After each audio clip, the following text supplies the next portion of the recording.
Otu Obident movement ekpebigo na ha watara ọgọdọ nye kwalite ịkwụba aka ọtọ na ime ihe ka ọ ga-edo anya n'ọchịchị. Ha mere ka amata nke a n'oge ọgbakọ otu abalị nke ndị South East maka ezi ọchịchị kọbara na All Saints Cathedral Onitsha.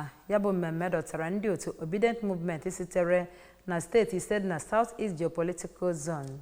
Onye ọrụ anyị bụ Esther Asanya kọrọ anyị akụkọ a ka abịa ihe si wee gaa.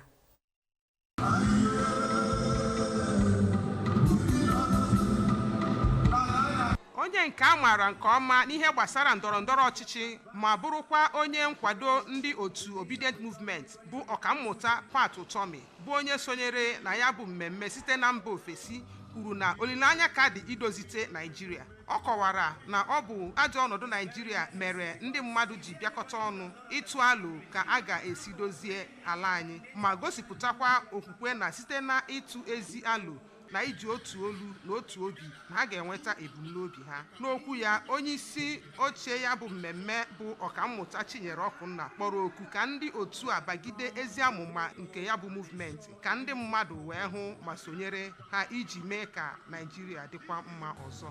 Esther Asanya maka akụkọ ụwa.